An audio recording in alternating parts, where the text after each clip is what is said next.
L'ordre du jour appelle la suite de la discussion de la proposition de loi adoptée par le Sénat visant à renforcer la prérogative des officiers de l'état civil et du ministère public pour lutter contre les mariages simulés ou arrangés.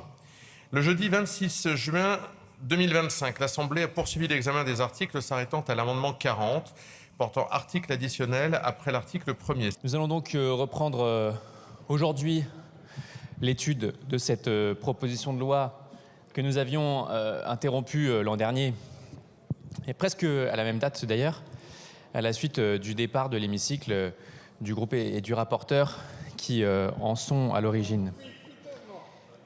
Peut-être faut-il revenir sur les tenants et aboutissants du texte en ce début de matinée.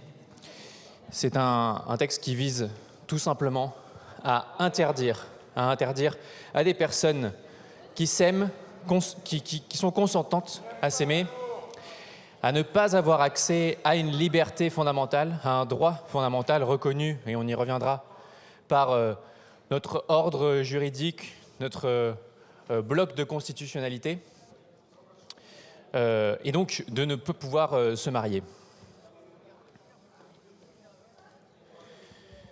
Ce texte, c'est un texte qui propose une vision rance de notre République, qui propose un retour en arrière de toutes les valeurs, de tous les principes qui fondent notre République. Et nous allons vous le rappeler toute la matinée et peut-être même toute la journée. Il est contraire à nos conventions internationales, il est contraire à nos principes fondamentaux, à nos principes constitutionnels. Je crois qu'il n'en reste pas grand-chose d'ailleurs, parce qu'il me semble que nous avons supprimé le premier article. Nous sommes le 25 juin 2026.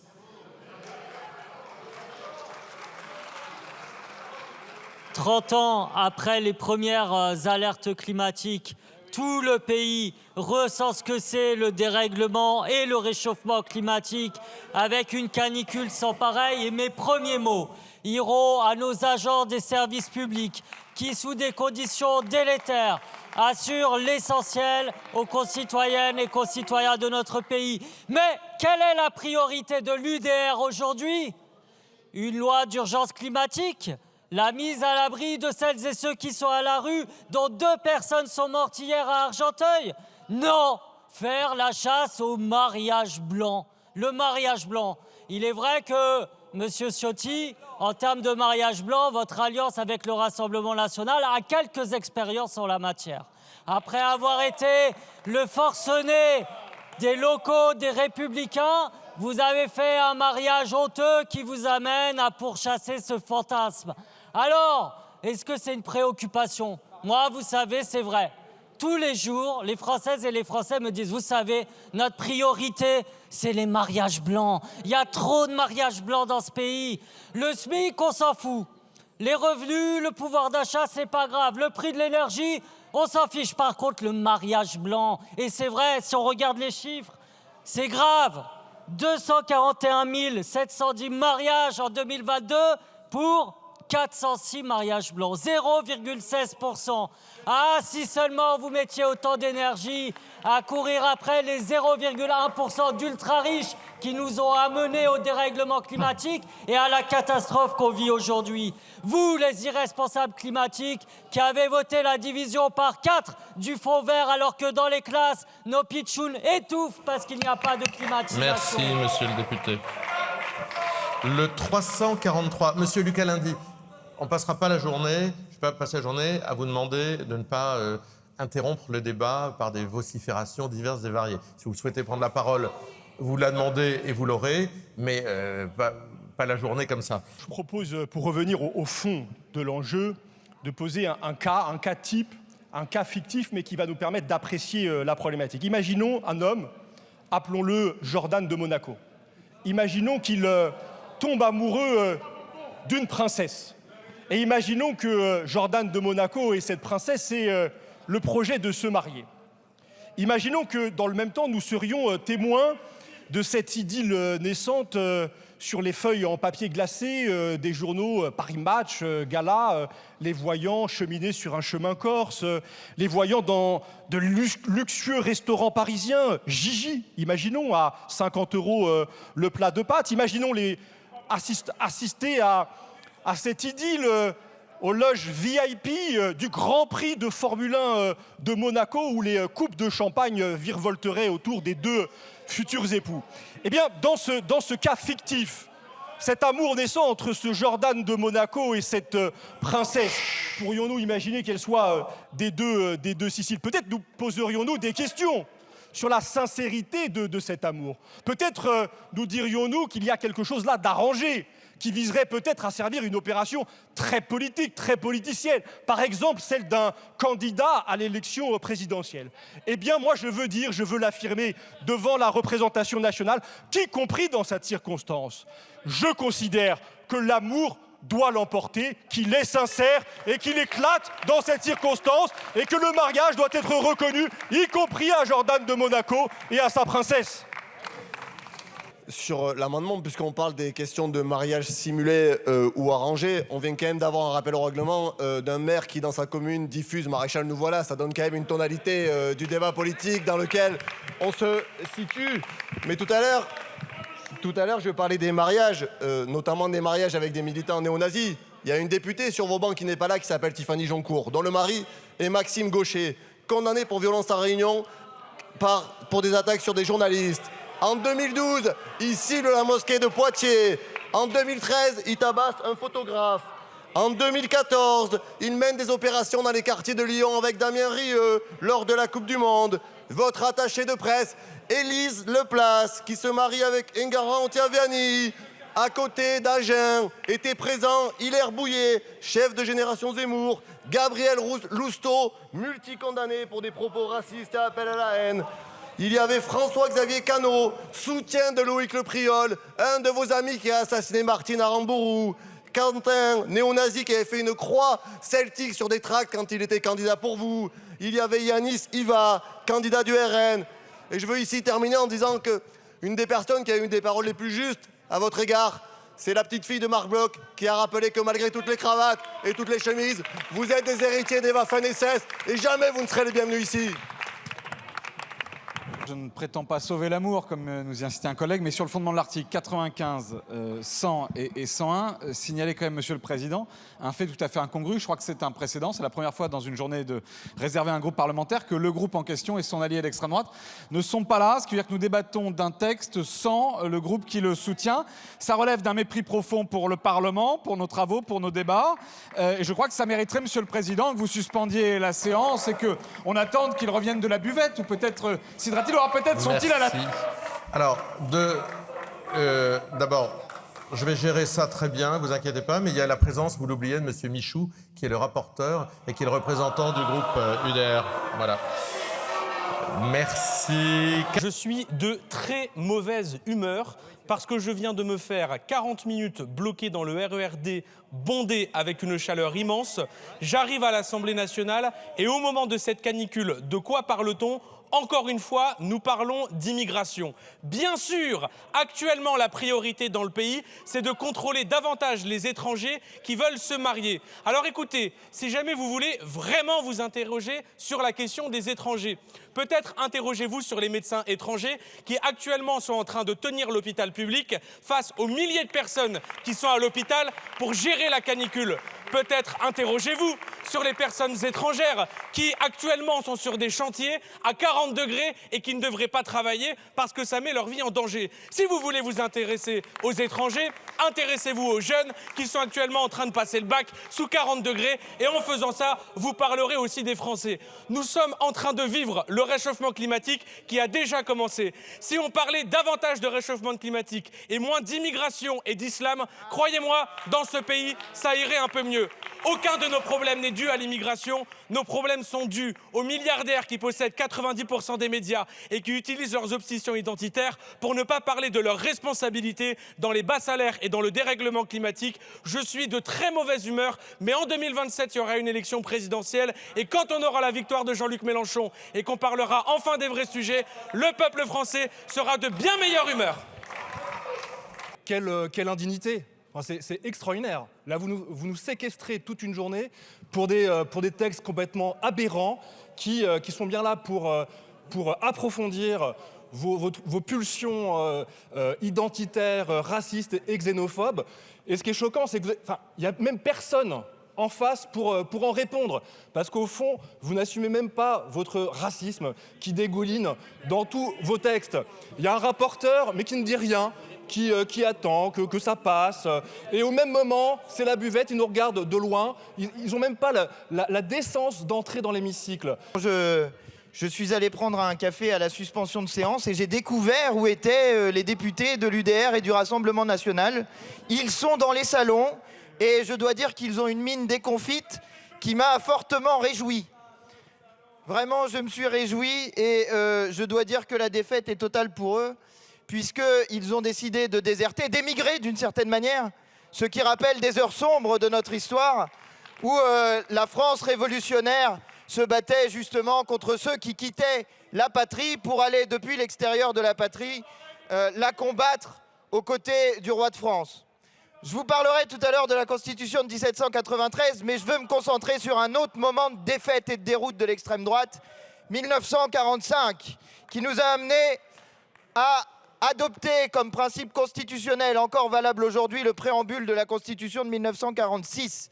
Au lendemain de la victoire remportée par les peuples libres sur les régimes qui ont tenté d'asservir et de dégrader la personne humaine, le peuple français proclame à nouveau que tout être humain, sans distinction de race, de religion ni de croyance, possède des droits inaliénables et sacrés. Il réaffirme solennellement les droits et libertés de l'homme et du citoyen consacrés par la Déclaration des droits de 1789 et les principes fondamentaux reconnus par les lois de la République. Aussi, je me permets de vous dire que l'article 12 de la Déclaration européenne des droits de l'homme proclame que toute personne a le droit de se marier. Autrement dit, ce texte est anticonstitutionnel.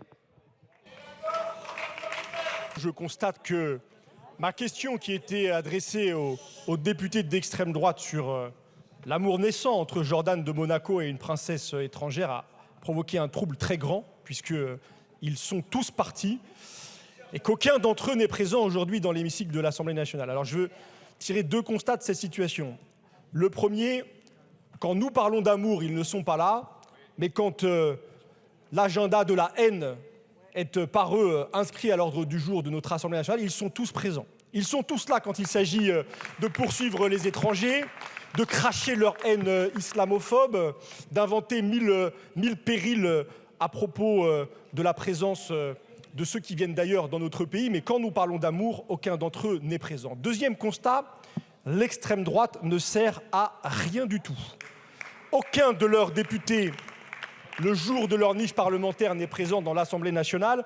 Et je veux dire à ceux qui nous écoutent que leur attitude a des conséquences pourtant bien concrètes. Les services de l'Assemblée nationale sont entièrement mobilisés pour cette journée. Le gouvernement et le ministre de l'Intérieur et le ministre de la Justice est mobilisé. Il est au banc et il va y rester de très longues heures sans prendre la parole, car l'UDR est à ce point pathétique, à ce point nullissime, qu'il ne peut même pas retirer le texte qu'il a inscrit à l'ordre du jour et qu'il va subir aujourd'hui un long chemin de croix dans le cadre de sa niche parlementaire. Je veux dire que les députés d'extrême droite sont en ce moment même à quelques pas de l'hémicycle de l'Assemblée nationale, dans la buvette de l'Assemblée nationale. Je la quitte, ils sont en train de boire des boissons fraîches, ils sont en train de rire aux éclats, ils sont avec leurs collaborateurs s'amusant de cette situation qui pourtant est extrêmement grave parce que notre pays traverse une crise dramatique. C'est aujourd'hui à nouveau la journée la plus chaude jamais enregistrée dans l'histoire de France. La séance est reprise. J'attendais bien, Monsieur Duplessis. C'est par chez vous que ça se passe alors. Oui, article 58-5, mes excuses, puisque vraisemblablement nos collègues xénophobes et d'extrême droite n'ont pas eu le temps de finir leur verre à la buvette, je propose une nouvelle délibération pour une suspension de séance. Alors, les deux ont demandé en même temps. La jeunesse avant la beauté. Monsieur Berrios. Je ne sais pas comment je dois prendre cette réflexion, Monsieur le Président. La jeunesse avant la beauté, mais bon, considérons-le. Au titre de l'article 100, notre règlement, sur un texte aussi attendu par les maires et aussi attendu par les Français, je trouve, et on peut trouver, cette mascarade un peu lamentable. Et Monsieur le Président, on peut, je crois, tous le regretter. J'ai un rappel au règlement de Madame Darrieussecq. Oui, merci Monsieur le Président. Je ne sais pas quel article, car j'en apprends beaucoup aujourd'hui, on va dire le 100, pour la bonne tenue des débats. Qui n'existe pas, comme d'habitude. Bon, moi je suis là tranquillement. Je suis là, 73, merci Madame la Présidente Panot. Je suis là tranquillement, je vous écoute. Voilà, j'ai quelques points de convergence avec des choses que vous pouvez dire. J'en ai pas avec d'autres. Mais je ne tolère pas que nous soyons mis en cause. Je ne tolère pas que nous soyons assimilés à l'extrême droite. Et si vous êtes là à pouvoir dire ce que vous dites, et l'intégralité de ce que vous dites, c'est parce qu'il y a une démocratie aujourd'hui qui est organisée dans ce pays. Et je ne suis pas sûre qu'avec vous au pouvoir, la démocratie sera toujours la même. Allez-y, Madame Balage-Elmariki. Mais, alors attendez, vous n'êtes pas... Si, je suis signataire. Du sous-amendement? Si, je le suis. J'ai pas ça dans mon... Ouais, dans ma liste. Il faut mettre à jour la liste, mais je le suis. Je vous fais confiance. Merci, Monsieur le Président. Je sens que je me plante, mais je vous fais confiance. Non, véritablement pas. J'ai trop de respect pour le droit parlementaire et le fonctionnement de nos institutions démocratiques, contrairement à l'extrême droite qui les déserte. Monsieur le Président, si vous nous voyez si déterminés à combattre ce texte, c'est parce que nous sommes nombreuses et nombreux à être ici le fruit de ces mariages que l'extrême droite souhaite interdire. Que l'extrême droite, mais aussi le bloc central, puisque c'est avec son soutien qu'il a été adopté au Sénat, avec le soutien des Républicains. Et Monsieur le Ministre, vous n'êtes pas opposé à ce texte, vous y êtes même favorable, mais vous avez là un soutien silencieux, c'est peut-être tant mieux. Comme il ne reste plus personne sur les bancs de l'extrême droite et de l'ultra-droite, à part peut-être finalement le seul qui sera en mesure d'appuyer sur un bouton pour exprimer son vote sur tous ces sous-amendements, et c'est vous, Monsieur le Président. Eh bien, j'aimerais vous convaincre, puisque vous n'êtes plus que le dernier et le seul ici parmi nous à pouvoir entendre nos arguments, et je voudrais essayer de partager avec vous une ode à l'amour. Et il y a Monsieur Michou aussi, eh bien, avec vous deux. Et oui, j'aimerais vous dire à quel point, finalement, il ne faut pas que vous désespériez de l'amour, parce que vous aussi pouvez le rencontrer en la personne d'étrangère ou d'étranger. C'est pour ça que je reste là. Eh bien oui, mais vous avez bien raison. Et alors, pour illustrer mon propos et vous attendrir un petit peu le cœur, puisque je pense encore pouvoir vous convaincre d'être de notre point de vue, je vais vous lire quelques vers d'un poème de Louis Aragon qui s'appelle « J'arrive où je suis étranger ». Massy Aragon. Rien n'est précaire comme vivre, rien comme être n'est passager. C'est un peu fondre pour le givre, et pour le vent être léger. J'arrive où je suis étranger, un jour tu passes la frontière. D'où viens-tu, mais où vas-tu donc? Demain qu'importe et qu'importe hier, le cœur change avec le charbon. Tout est sans rime ni pardon, passe ton doigt là, sur la tempe. Touche l'enfance de tes yeux. Et donc voilà, nous aimerions que vous retourniez un petit peu avec cette innocence et cette facilité d'aimer qu'ont les enfants, et que vous retrouviez en quelque sorte cette âme qui vous permettra de comprendre qu'il nous faut pouvoir aimer qui nous voulons et d'où viennent les gens que nous aimons. Ça va trop loin pour moi, là. 419. Monsieur Boyard, quelques mots d'amour? Non. Mince. Merci beaucoup, Monsieur le Président. Vous savez, quand on parle de ce sujet-là, On parle d'immigration, mais ce que je vais dire est aussi vrai, notamment quand on parle d'islam et des quartiers populaires. Ces sujets sont constamment traités avec un angle qui est profondément déconnecté de la réalité et qui stimule un imaginaire qui est un imaginaire qui a toujours été historiquement porté par l'extrême droite. Normalement, ça devrait marcher. Croisons les doigts. L'année commence bien.